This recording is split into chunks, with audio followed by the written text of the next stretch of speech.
your seats and welcome the moderator, Shaun Walker.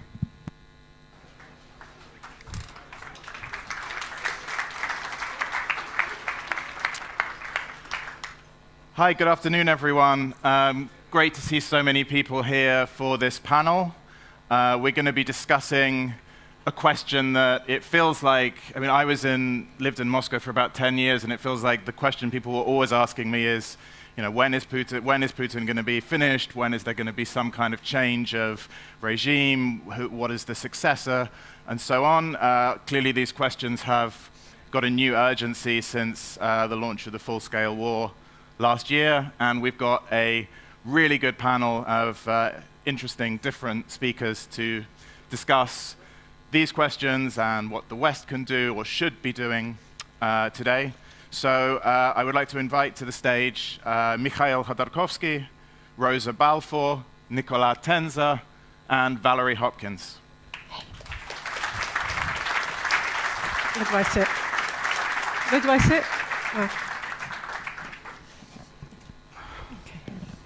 Oh. So welcome, everyone. Just to remind you that after we've had a bit of a discussion here, you're welcome to ask questions either by raising your hand or through the Globsec app. And we also, I've put in a little poll, which you can vote on in Slido. Where the question is, will Vladimir Putin be president of Russia on the 1st of January 2026? So I see we're at 100% no, probably from one vote. But if you want to listen, if you want to vote now, if you want to wait until you've heard what people have to say, maybe they might change your mind. And we'll see at the end how confident people are in Vladimir Putin's longevity. So maybe I'd like to start, Mikhail, by coming to you. So, the big question, the title of the panel, regime change really? Is it possible? When is it possible? How might it look like? Who's going to do it? I mean, when you look at this giant question, what are your first thoughts about what might happen in the medium term in Russia?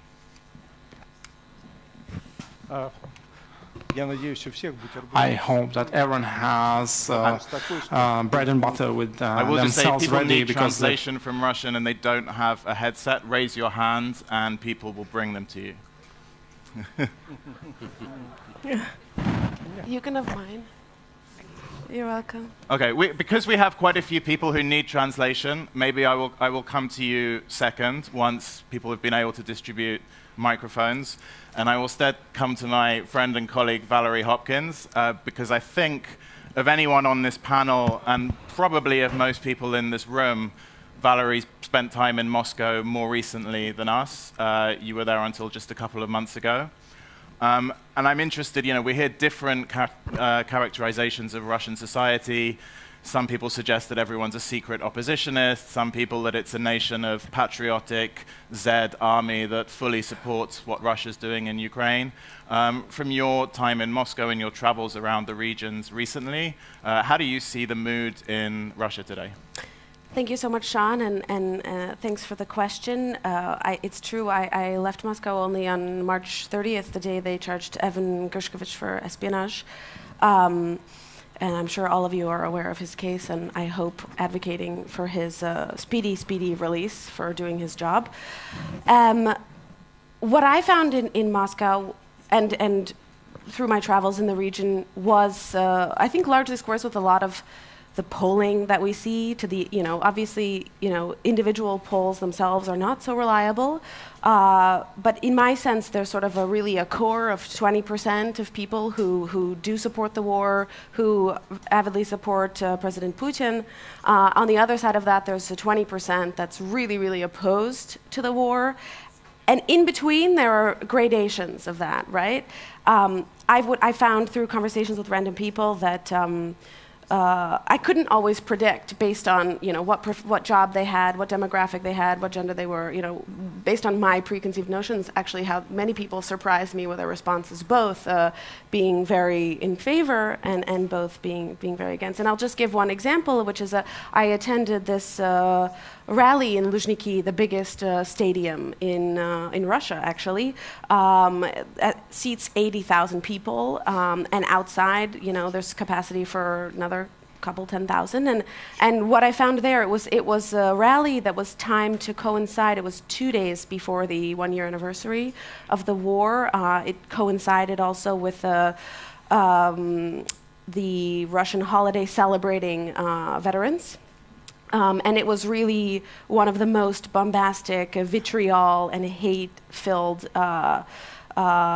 shows I've ever seen in my life. But the people who attended also come from those, maybe not this 20% anti-war, but some people that I spoke to, told me that they were forced to come there by their job, that they didn't really know what they thought or didn't really care, but they were having a day out. Many people were, encouraged to come by their institutions, educational institutions, etc. But there was the last conversation that I had before I left was with someone a little bit younger than I was, who initially she first said, "Oh, wasn't it a great day? It's almost as if everybody came of their own volition." And then she said, "I really support the war because I have friends from the Donbass region in Ukraine. I really believe, we should have been doing this sooner." And then slowly, as she also understood where I'm from, what media I work for, she started to ask me, what do you think? And slowly, she said, I do support it, but why is it going on for this long? Why is our army not capable of doing this? And right now there's not a single family in Russia that doesn't feel this war. And that's something very different, and that's something that I think will only continue as time progresses. So I do think this is a really an evolving position. And I do think there's a lot of people in the middle whose hearts and minds remain kind of up for grabs, or who just go along with the majority. I don't know what Mikhail Borisovich would say about that. Yeah, so if we come back to you now, given that very familiar sounding description of this mixture of a few passionate people on both sides and apathy in the middle, what does that mean? And if we are talking about regime change, if there is a chance that the regime is going to change soon, is that coming from the public? Is it coming from the elites? Is it coming from the Ukrainian army? Who is going to be the drivers of a potential change in the Kremlin?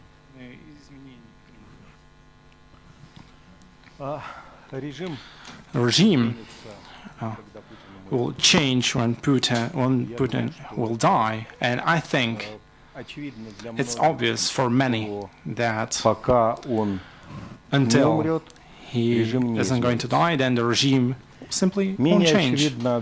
And it's maybe a bit less obvious to people. Well, the thing is that the regime will obviously change. And why is this going to happen? Well, regime in Russia is a personal regime. That is, it's deeply specified for in the case that Putin makes everyone gather around him, concentrate different powers in the Russian society, and because of that he keeps his power. And the possibility that after his death someone will manage to keep all this together, the balance, the probability is quite low. And another question. Isn't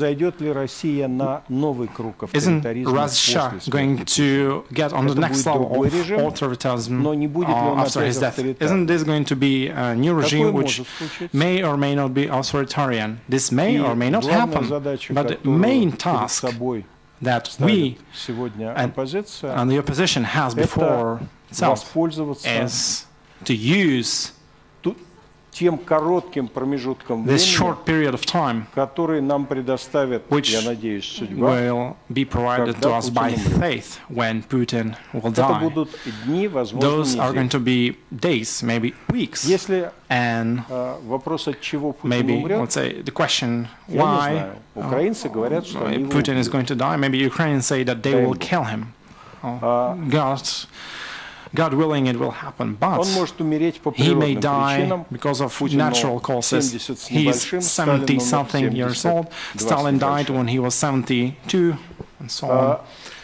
То, что And the fact совершенно очевидно, that is quite что obvious чем is больше на that Путина оказывается the давление, more pressure on тем больше Putin, он the more совершает ошибок, he makes, чем больше он more mistakes совершает he makes, ошибок, and the more mistakes he больше makes, the нервничает, more he's чем он stressed, больше and the more нервничает, he's stressed, тем короче его жизнь на этом shorter свете. his life will be on this earth. Зависит ли Does это от this depend ВСУ?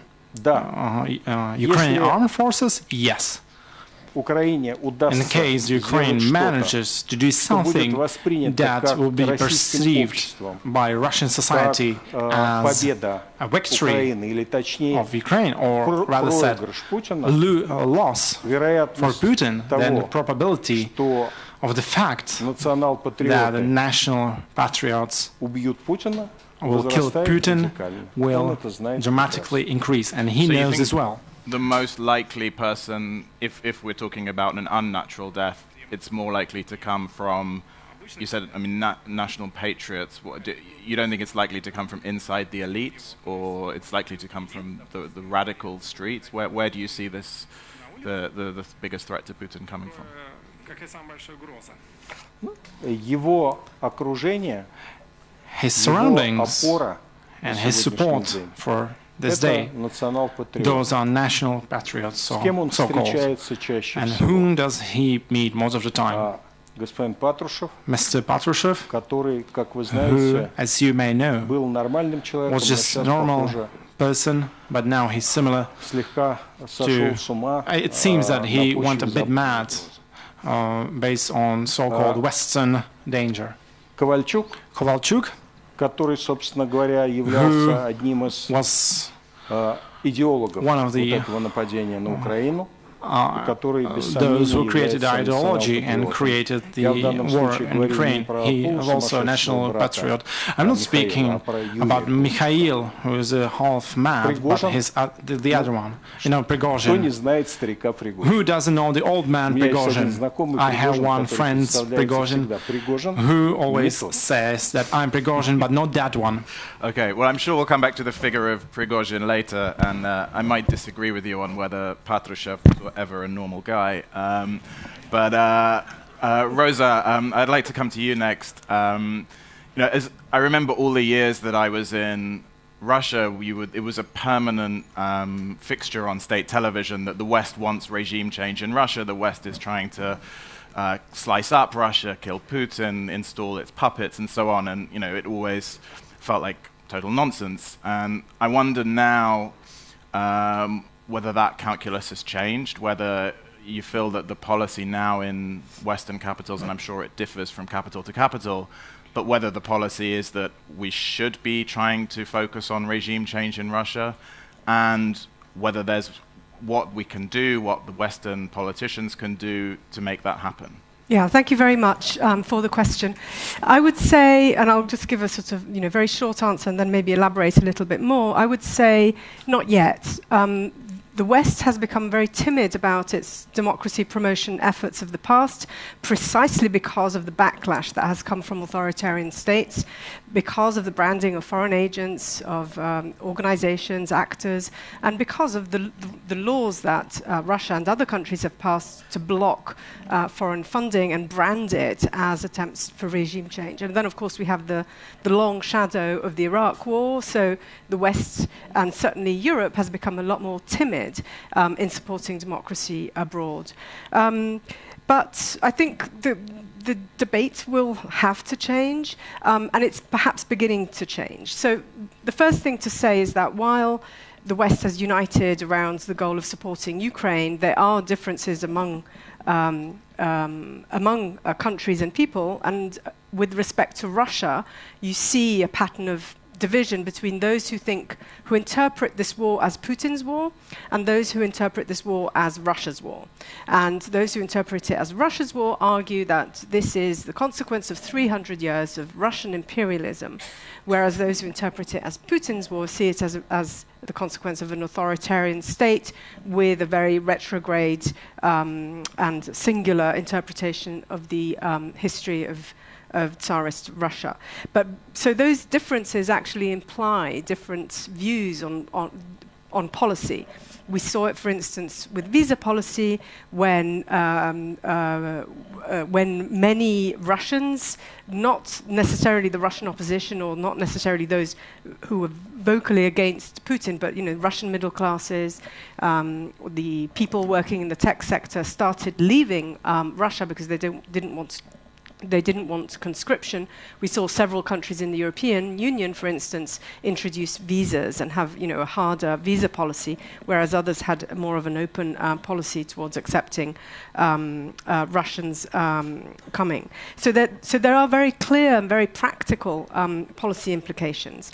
But I think where now, over a year into the war, what is happening in European capitals, and perhaps it's happening behind closed doors, it's not a public debate, is how do we look at the future of Russia, regardless of these differences, regardless of those who argue we need to, total defeat of Russia, and those who argue, no, we need to find some kind of ceasefire.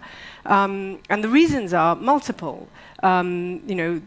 Analysts who work on Russia, many of them point at the resilience of the regime. Certainly my colleagues who have left Moscow and moved to Europe, they keep on pointing at the resilience of the regime, and that regime change is not to be expected.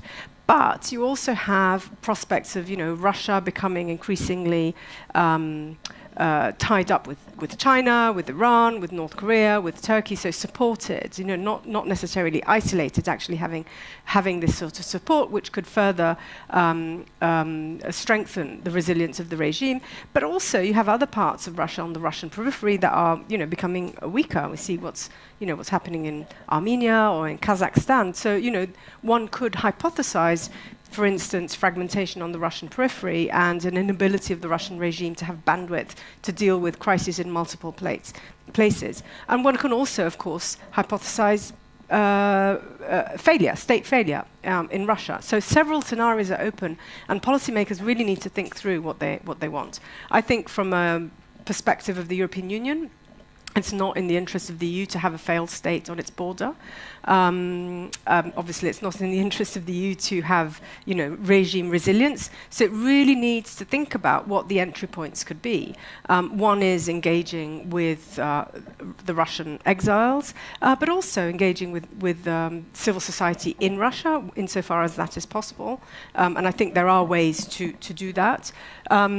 Working with the broader community of the Russian diaspora, some of whom left in the 1990s and are not particularly politicized or may not be anti-Putin, but then also the middle classes that have been hemorrhaging out of the country. Apparently, according to one estimate, 10% of the tech workforce has left Russia. That's huge. How can European states work with them? Focus on youth, the younger generations, because that is where the future of Europe is. So there are lots of things that can be done. But I think the fact that these conversations are not public yet and are happening behind closed doors is helpful, because at the same time the West needs to showcase its unity. But it's important that they start talking about what the options are and what the scenarios are and about what the entry points could be. Yeah, I mean, a lot of food for thought there, and I think each one of these questions could be a whole panel in itself, because this is such a big question of what's going to happen with Russia. Nicolas, I would come to you. You spent time in Russia. You've also just come from Ukraine. I'm wondering how you see the Ukrainian part of this puzzle. Is it the key part? Is Putin basically doomed as soon as Ukraine armed forces managed to win what would seem to be a victory of some kind? And where is that line? Is it Crimea? Is it Donbass? Is it simply having to stay where we are now and saying we failed in our initial objectives? Well, I would say many things. First of all, I think that I would say that the Ukrainian people are basically fighting for the future of Russia. They are dying for the Russian people. And I think that the Russian people one day will have to pay tribute to the Ukrainian fighters for their sacrifice. Because I think that right now, the only chance for Russia one day if any, to be free, is the full-fledged, radical victory of Ukraine. And more than that, the full defeat of Russia, not only in Ukraine, but also in Georgia, but also in Belarus, but also in Syria. And I think there must be this radical defeat of Russia in order for Russia to be one day free. Otherwise, I think that the Russian people will never come to terms with their own past. Their own past was basically crimes, crimes, and crimes. Putin's regime has killed more Ukrainian, Chechen, Syrian, Georgian, African civilians that even ISIS and Al-Qaeda combined ever did. And I think that there must be this consciousness of crimes one day enshrined in the mind of the Russian people. There must be textbooks, writings about those crimes.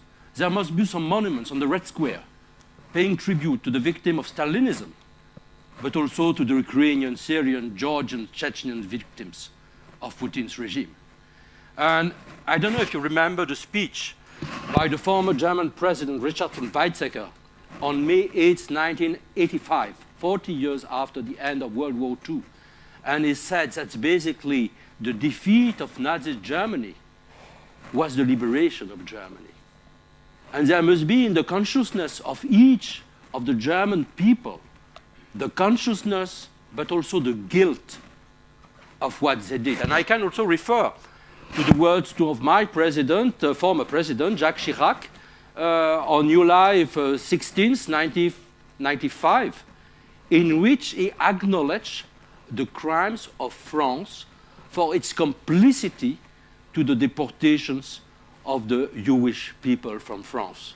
Because the police then, and many French people actually, were complicit to the crimes. And I think that's the first conditions of the real liberations of that. So that's why I think we have certainly to admit that there must be, also from the West, a full strategy of Russian defeat. But right now, I think there is no such a strategy. I think that in Washington, in Paris, in Berlin, in most of the Western capitals in the world, we don't have this strategy. There is still the fear of a kind of black holes, which is completely misleading. Then I think it will take a lot of time. I don't think that there will be a kind of grand soir. I mean, one day we'll come from the darkness to light. There must be a transition. And then things that we have, and that's a policy making. We have to think about the transition. It takes probably decades. First of all, we must not lift the sanctions. Second, we must punish all the crimes and basically all the criminals. Third, Russia will have to pay war damages. Fourth, we must not lift the sanctions when the war in Ukraine will be over. We have to exert pressures during years or decades on Russia and to manage these transitions and not to repeat all the faults and mistakes of 1991 in which we left intact the security apparatus. And basically, we were very Keynesian for the rich people, and we were inspired by Milton Friedman for the poor. So we're suffering for the poor, and greed from the West, and enrichment for the rich. And it was not okay. We have to think about that as well. Okay, thank you very much. And I'm going to open it up because in a minute, because I'm sure there's going to be lots of questions. But I would just come back to you, Mikhail. Would you agree with what you just heard, that the only chance for Russia to be free is the total defeat of Russia, and not just in Ukraine? For Russian opposition, it would be great if Ukraine would manage to return to its internationally agreed borders as a result of a victory against Putin. Then, first of all, Putin would lose his power. And second, the person or the government, hopefully democratic one, that would replace him, it would be easy for them to speak with voters. Let's say, they would say, Putin lost everything, so now we begin building a new and peaceful Russia from an empty, blank page. But I'm deeply afraid that life will not give us such good scenario, and important part or share of problems related with aggression will have to be solved by the post-Putin government, and it will have to use its political resources for it. And what's really important is that the Russian opposition, which met together in Berlin, we came together, we managed to agree on certain points that we in the future will have to defend from and in front of Russian voters. That is, that Ukraine should rebuild its independence in its own internationally agreed borders, and the fact that war criminals will have to be brought to justice, and that Ukraine must receive compensations for all the destruction which were a result of this aggression. This will be a difficult task, but I will agree with respected speaker about the fact that without this, the possibilities of building a democratic country, a peaceful country, well, they're not here. They're not possible. First, we have to beg for forgiveness. Thank you. Okay, do we have some questions in the room? If not, I will go to the ones that have been sent via the app. I see one over here. I can take that in person.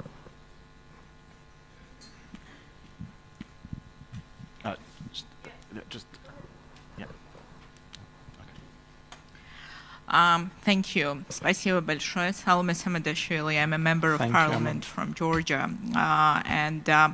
Thank you for what you are trying to do. I mean, the Russian opposition in exile. But I have actually a question, because I'm a bit concerned that maybe we're being too optimistic about what might change Putin's regime. So I wanted to ask you, what are the chances that post-Putin might be worse than Putin? You exclude that?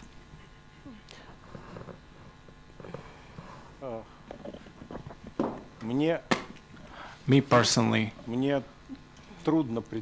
it's hard to imagine that when people say that after Putin things may get worse, I ask them, then what can be even worse? What exactly? We lead an aggressive war against a neighboring country. We threaten the world with nuclear missiles. We have dictatorship in our country. What could be even worse? I don't know. Maybe?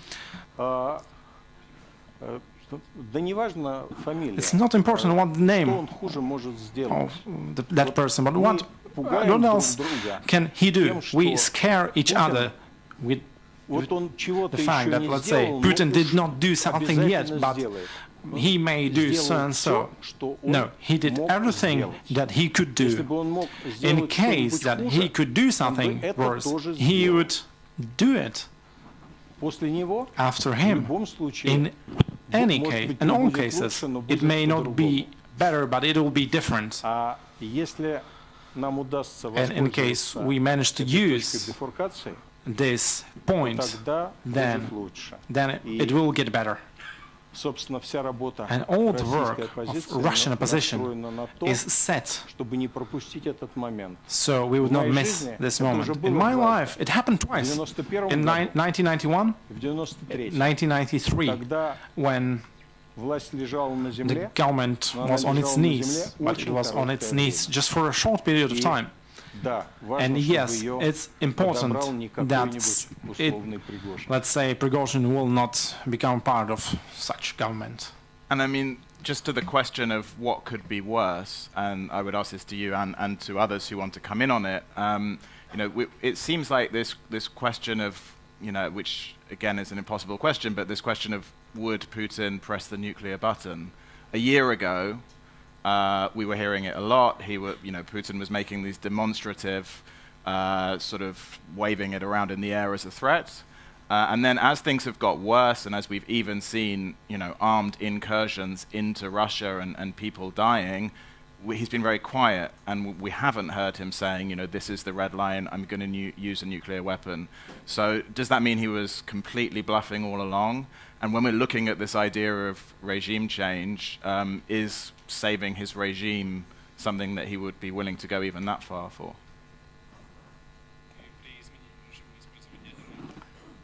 The situation with nuclear weapons in many cases depends on the West. Because when the West starts trying to lead discussions with him or show doubts that he will receive a reaction in case of using nuclear weapons, then the probability of using it, they are increasing, because right now he's transporting nuclear missiles to Belarus. Why? He's testing out Western public opinions, Western governments. What would happen if the launch were to come from Belarus? Does this not mean that the retaliation will happen only in Belarus? And if yes, and if he feels like that, then, well, you have to wait for it. But in a moment, let's say, when Biden says strongly that in a case of using nuclear missiles, then a retaliation will come. In that moment, Putin stopped threatening with the world by using it, because he understood that the tactical nuclear missiles are not universal solution. And joining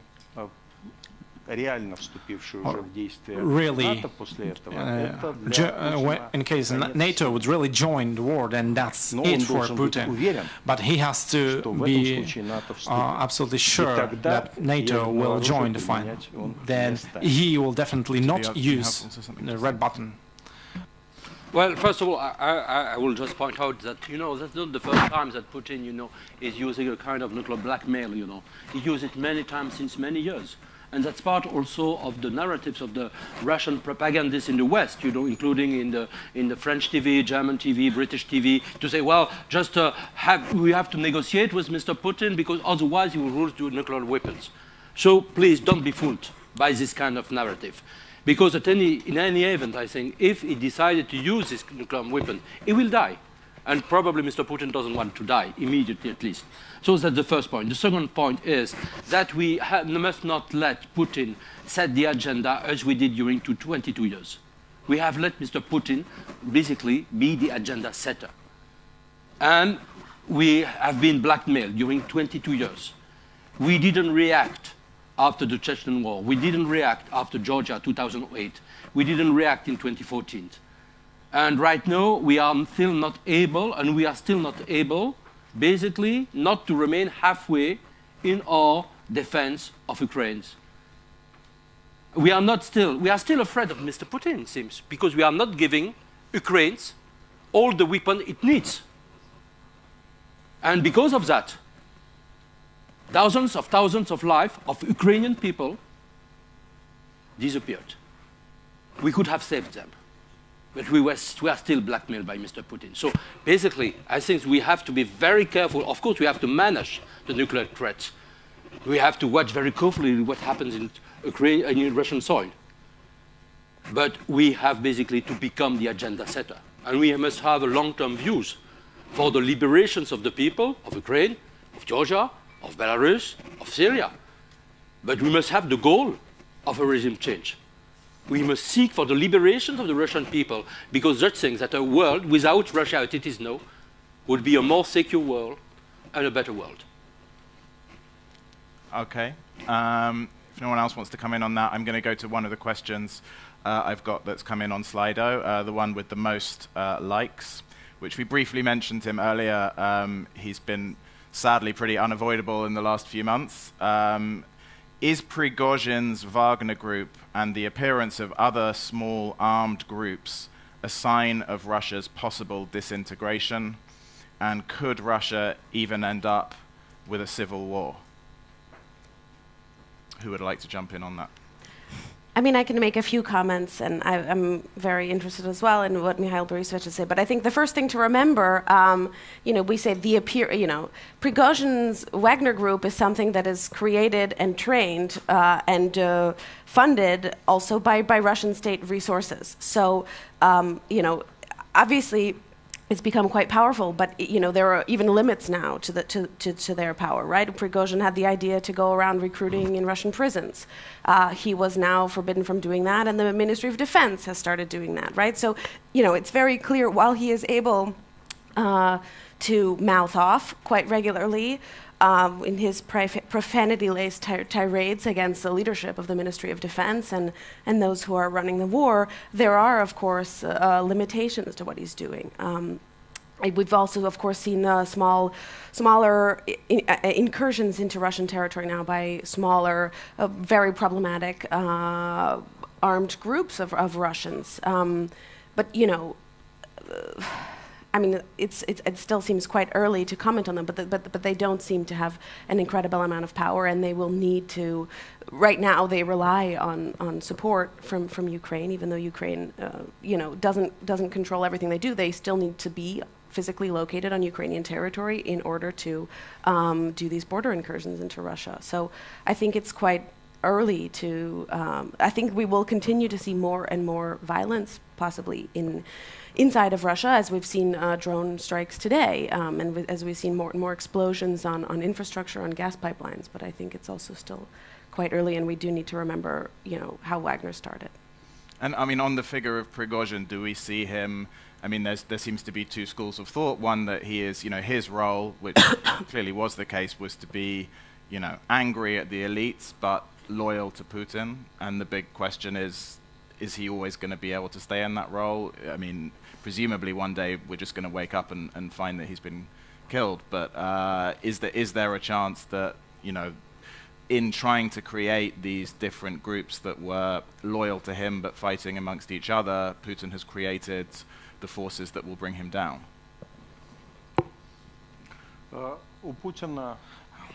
Putin and his relation with Prigozhin, he plays his traditional role of a balance, power, balancing power in terms of other armed groups. And for Putin, he has one huge advantage in Prigozhin. Prigozhin has no support in Russian elites. He is an enemy to all. His only pillar of support is Putin. From the other side, I personally think that Putin does not understand fully that Prigozhin quite quickly gains popularity in Putin's electorate. So that is a part of Russian society which considers and thinks that Russia must have a strong hand, and Putin's hand is not strong enough. Is it possible that Prigozhin will become a huge mistake for Putin? Yes, it may happen. Okay, and then we have one more question here. Where in Russia is game-changing opposition likely to come from first? Is it the political inner circle, the military leadership, or the business elite? So, I mean, we've talked about Prigozhin, but what about these other possible sources of game-changing opposition? And, I noticed that the author of this question has not even mentioned the opposition in exile as a potential source of game-changing opposition, and do people agree with that, and any thoughts on that? Well, I won't comment on what's happening inside Russia because that's not what I do, but I do think that it is important for the West to engage with the opposition in exile, because those are the building blocks for the future of Russia, whenever that's going to come and whenever that conversation is going to start. The other thing I'd like to bring out, that was about the nuclear escalation. Let's widen our horizon a little bit. I mean, Western diplomacy focused very much on China to get China to persuade Putin not to escalate on the nuclear rhetoric. And I think after the meeting between Putin and Xi Jinping, there was a general sense that actually that tactic had worked, at least temporarily. And then finally, there's no evidence, again, going back to the nuclear weapon use. If Russia were to use tactical nuclear weapons in Ukraine, there's nothing to suggest that Ukrainians would actually stop fighting. So I think there's several indicators that suggest that that is not the direction of travel for the Putin regime. And then finally, looking at the Putin regime and the way in which he has engaged with the West, it's very much about divide and rule. So I think that's what's happening also domestically. So unless you have those three, the business, the military, and the third political, yes, opposition converging in some way, it's going to be very hard to see that regime change carried through in a purposeful way, which is why chaos in Russia needs to be looked at as a possible consequence of economic breakdown, of progressive dissatisfaction on parts of society, simply because the sanctions do start to bite, because of the war lasting. These could be variables that could alter this balancing act that Putin has managed to keep in place for such a long time. Let me first, because you are talking about Putin's oppositions, let me first of all just pay tribute to my dear friends, Vladimir Karamurza, and to many others, Ilya Yashin and other people who are, in jail, and especially Vladimir, just was sentenced to 25 years in jail. For denouncing since the very beginning Putin crimes. And what's very interesting with Vladimir is that he's a guy who is not nationalistic. He's not talking about the greatness or grandeur about Russia. He's not talking about the assertiveness of Russia. He's not talking about Russian exceptionalism. And I think that's very important, in the words of the oppositions, not to be, first of all, inwards looking, talking, let's say, about visa ban and these kind of things. And many figures of the opposition, even very smart people, true defenders of human rights, are sometimes too much inwards looking. That's the first thing. And then I think the West has to basically to talk with the oppositions, to talk with the business elite, to talk with the scholars, and then to imagine in the years and decades to come, it will take time, to imagine a kind of plan for Russia. First of all, the priority is Ukraine. Let's be very clear on that. The priority in terms of budget, in financing is Ukraine. But then, I think we'll have certainly to discuss with all those people in Russia just to create the conditions for the reform.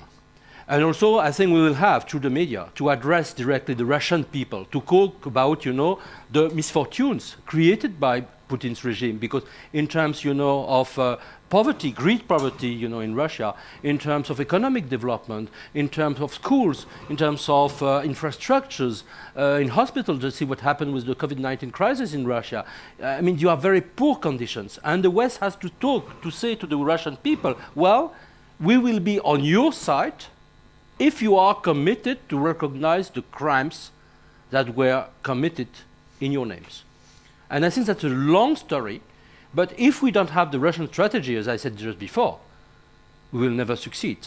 And then probably Russia will come to, not to Putin again, but kind of Putin, and will be a threat to the entire world. Mm-hmm. Okay, we don't have that much time left, so I want to see if there's some questions in the audience still. Yeah, one over here. Thank you so much. My name is Maria Domushkina, and I'm from Ukraine, and I have the question for Mikhail Khodorkovsky. Could you stand up when you ask the question, please? Yes, sure. So you were talking about the plan, the opposition in exile plan. You were also mentioning the repentance of Russian citizens. I believe that when we speak about Putin's Russia, we forget to tell that he has a huge support of his population still. And if tomorrow Putin is dead, denounced in The Hague, like Ukrainians want, what would be the actions of the new government, the opposition that is now called themselves, to actually ensure this repentance of Russian people for the crimes that they committed without only shaming and blaming and raising the whole new generation of revengeous Russians and have only the break between first and second war in Ukraine? Thank you. Thank you. And it's a huge question, but if you could try to answer reasonably briefly so that we could fit one or two more in, that would be great. I think that this is really important, this question. The question is how to guarantee peaceful solution and life in Russia. As for me, in my opinion, guarantees in this case are, first of all, deep federalization of Russia, because the highly centralized regime in Russia, the aggression in Ukraine is deeply inherent for it. So it would keep its stability because, let's say, Putin has attacked Ukraine. So he would strengthen his position inside Russia. Any head of so highly centralized regime would look for an enemy outsider. I'm speaking about Russian regime. And there is the only solution for it, strategic one. It's decentralization. And that's a request and our quest that we have in front of us. There was a question over here as well.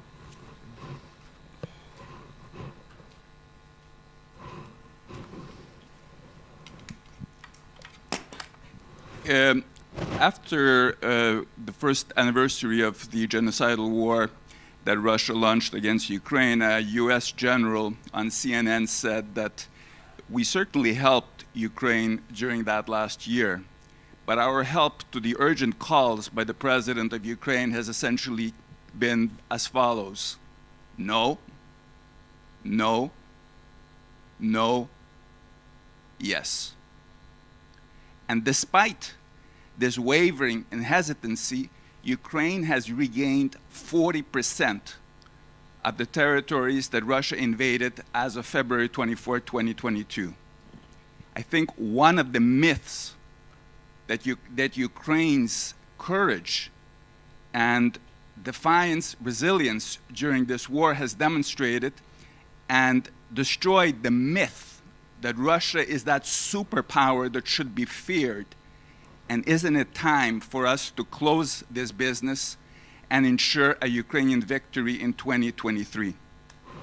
Okay.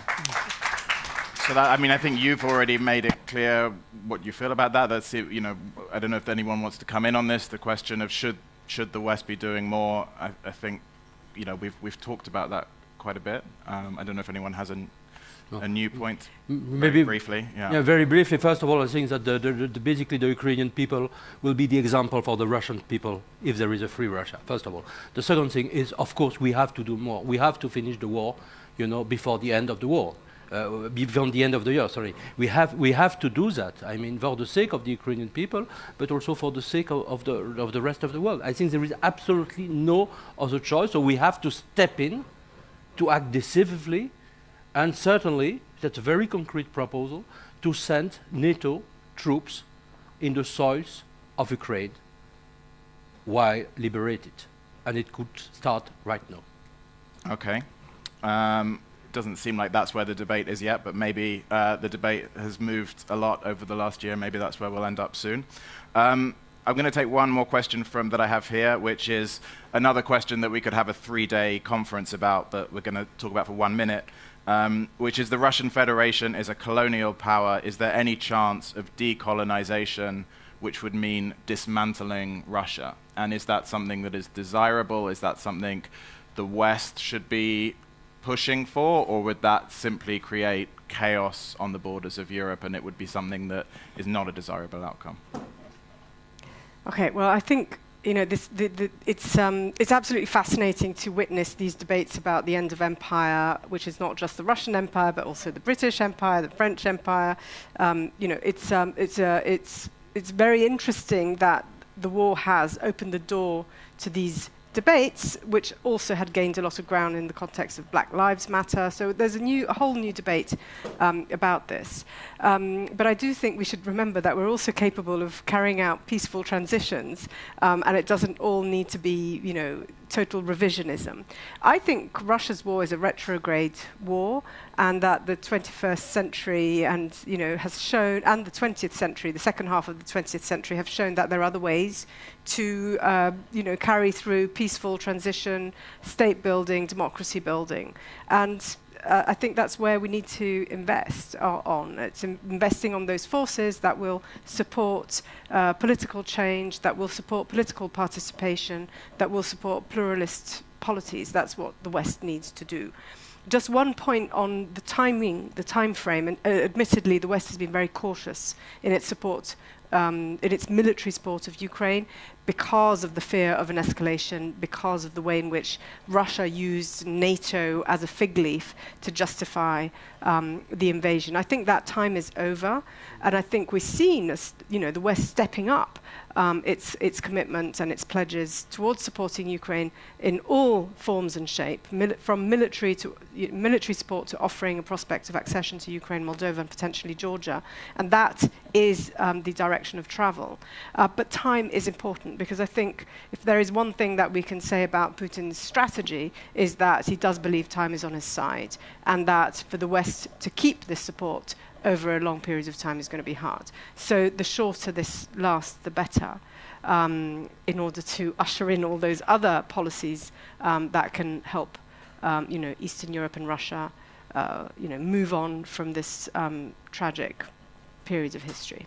And Mikhail, just coming to you, I mean, the questions about decolonization, and I think sometimes in Kiev or in Tbilisi, you hear frequent sentiments that even Russian liberals don't really get it about Russia's colonial past, about why people in Kiev or Tbilisi or Vilnius or Tallinn might be feeling the way they do about Russia. Where do you think and do you think that the idea of decolonization has a role in the discussion about how the future of Russia should look, and what kind of role is that debate? In the Berlin Declaration, we declared two following sentiments in this regard. First of all, we agreed on the fact that we will institute Russian borders. And why is it worded like this? Because the borders that were harmed and destroyed, they're not just between Russia and Ukraine. And second of all, what has been said, and what about destroying imperialism, not just outside of Russia, but also inside of Russia?